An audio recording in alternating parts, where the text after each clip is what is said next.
Oh man, somebody gonna stab you. Oh man, them girls out there are gold diggers. Don't talk to none of them girls out there. Oh man, the crime out there is crazy. Man, you gonna get killed. Do they speak English out there? I said, pump your brakes. Let me explain to you about the Philippines.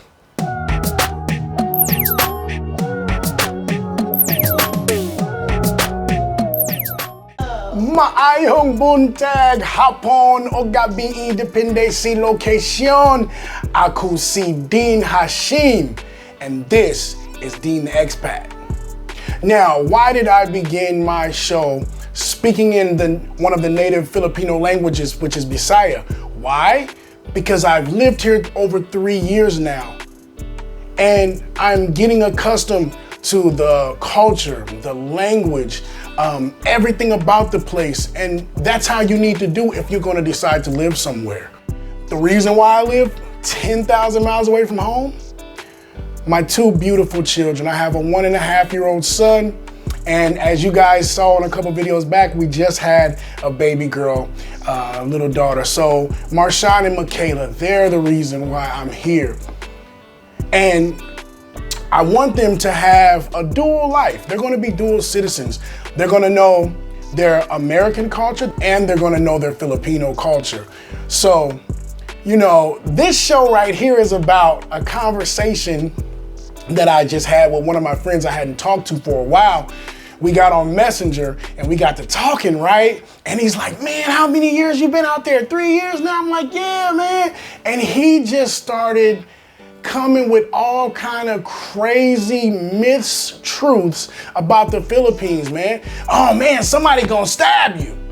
Oh man, them girls out there are gold diggers. Don't talk to none of them girls out there. Oh man, the crime out there is crazy. Man, you gonna get killed. Do they speak English out there? I said, pump your brakes. Let me explain to you about the Philippines. And I did.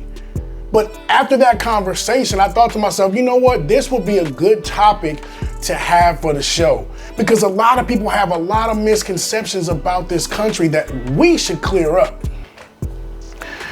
Misconception number 1. A lot of people think that Filipinos don't speak English. It's just not true, dude. You know what I'm saying? I was talking to my homeboy and he's like, man, they don't even understand what you're saying. Do they even speak English? Bro. The third language here is English. The first language where I'm at is Bisaya, and the national language is called Tagalog. And then the third language that they know, without a doubt, is English, man. The signs are in English, okay? Some signs are in Tagalog and stuff like that, but I mean, Tagalog is nothing but a little bit of Asian, a little bit of English, and a little bit of Spanish mixed together. It's easily readable. But most of the signage out here is English. What else? Their establishment. Oh, yeah. That's another thing. We was talking, and as I said, he just kept hitting me with mistruths, and it was just pissing me off, dude. He's just like, yeah, man, shoot. I bet they ain't even got Wi-Fi out there. I'm talking to you on Messenger. Oh, yeah, I got Wi-Fi. Well, hell, y'all ain't got no McDonald's out there. There's a McDonald's right down the street. Well, let me just do like this. Let me talk about the establishments here, okay? The Philippines, to a certain extent, is Americanized, okay? The Americans have been involved and the Philippines have been involved with America since World War II, dude.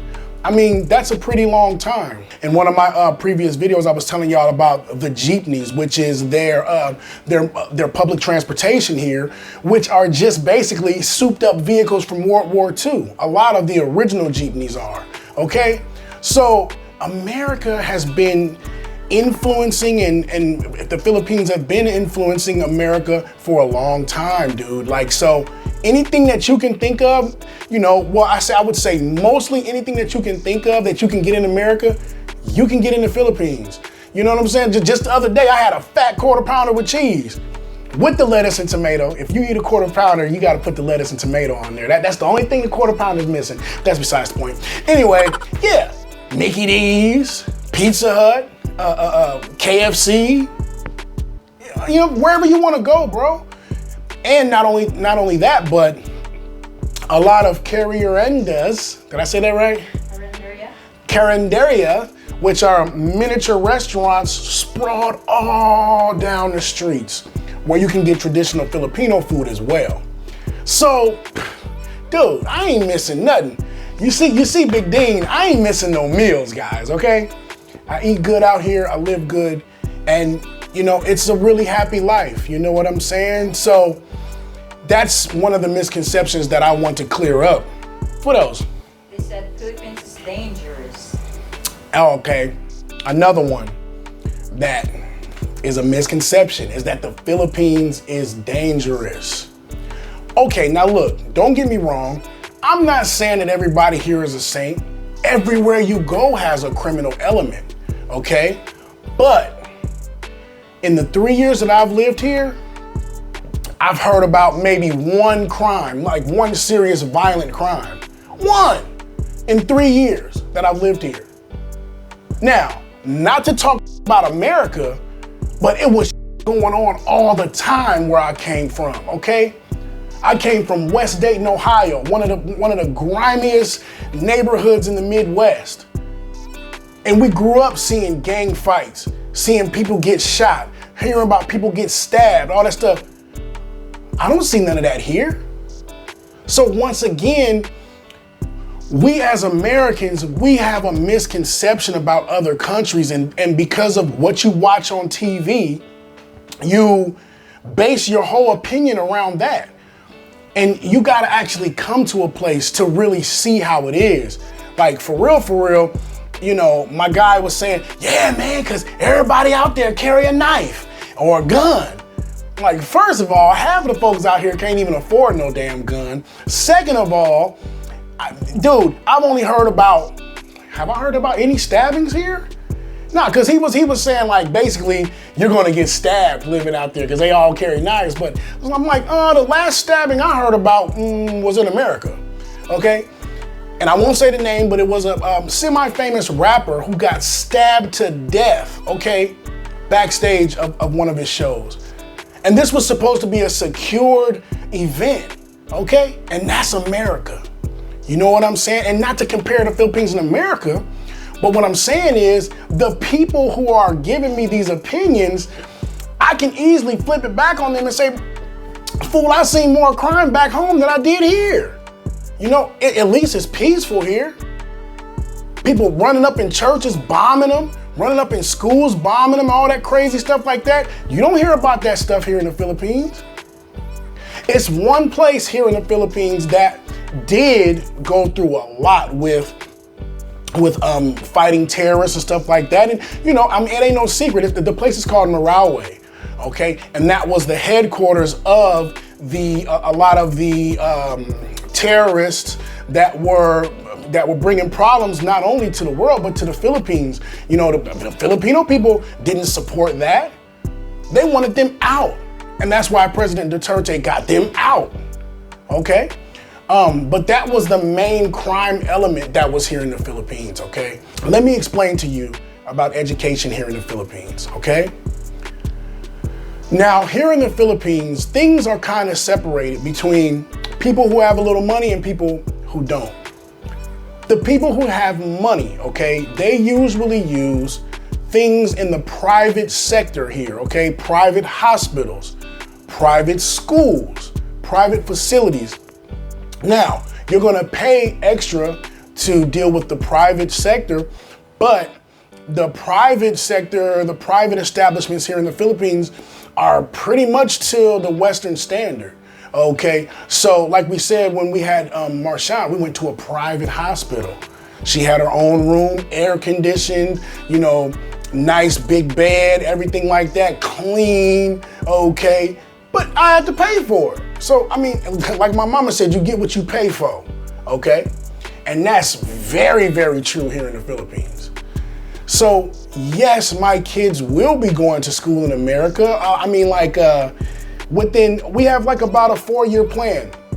in 3 to 4 years, we're gonna be moving back to America. We're gonna be moving to America, but I have to make sure that everybody has the proper paperwork they need, the dual citizenship. Me and Regina are married, she's got her green card, and we all go together. That's the plan. It's a 3 to 4 year plan. Now, in between those 3 to 4 years, Marshawn is gonna reach school age. Where's he gonna go to school?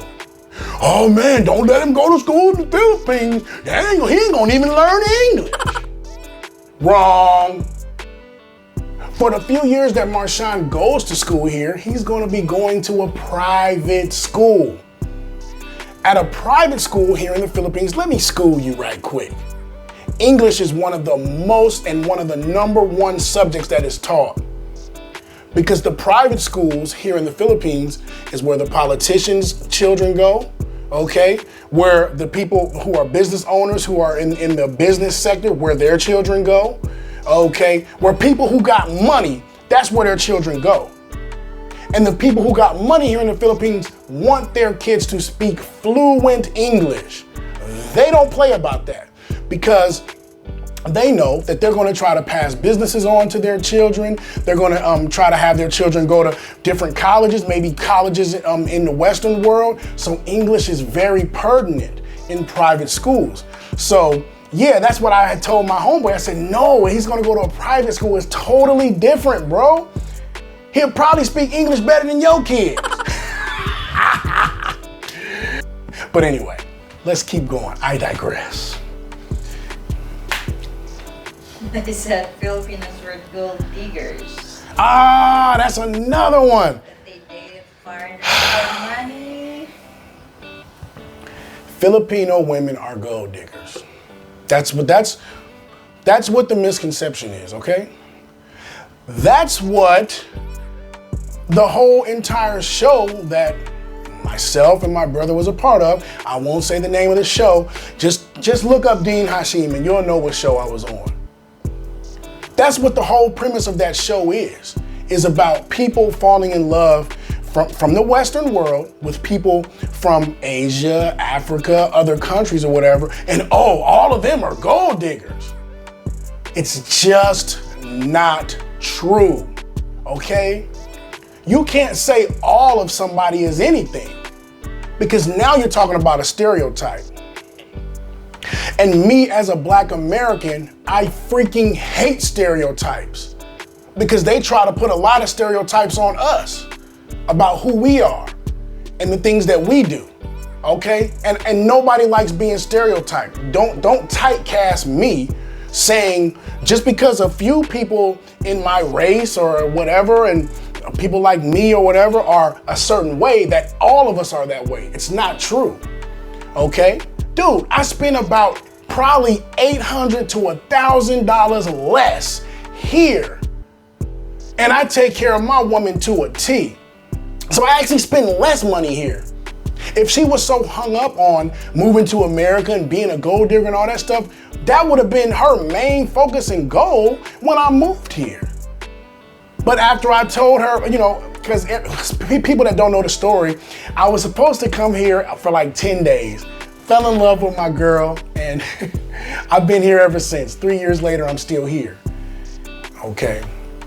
If she was a gold digger, when I decided that, hey, I'm gonna move to the Philippines, I'm gonna live here, her whole thing would have been, no, let's move to America. I wanna go to America and be rich. She wasn't on that. She was happy that I actually decided to live here so she can be near her family. Because family is very important here in the Philippines, extremely important. If you get a good Filipina, she's from a strong, tight-knit family. That's real, okay? So it's just not true, dude. Women from everywhere can be gold diggers, okay? Wake up, period. And stop putting stereotypes on people here. Or just stop putting stereotypes on people, period. Because you don't know until you know someone, all right? That's how you should take it. Person by person, that's how you should rate them, rate their character by what they do, not their race, okay? Okay. That was everything, right? Okay, this is Dean The Expat. See you later, bye. No, I'm just kidding. But hey, listen, you guys, those are just a few of the things that that really was irking me, that I just wanted to get off my chest and explain to my fellow Westerners, and even people who are deciding in the future to maybe come out to the Philippines to visit or live. I want you to know these things, man. You know what I'm saying? Don't be scared just because of rumors that you hear. Come here and experience it. And then, like me, you'll be educated from living in a situation, okay? So, I got heated, I got crazy, but that's how your boy Dean is, man. I just love you guys, and I want you guys to be smart. I don't want you guys to just go around life just talking rhetoric and BS. If you talk something, know what you're talking about. Find out about what you're talking about so you can speak intelligently about it, huh? Now that's Dean the Expat for today. I had to take y'all to school, man, all right? Make sure you subscribe and hit the like button so you can catch all the uploads that we put up or whatever. And once again, peace and love until next time on Dean the Expat.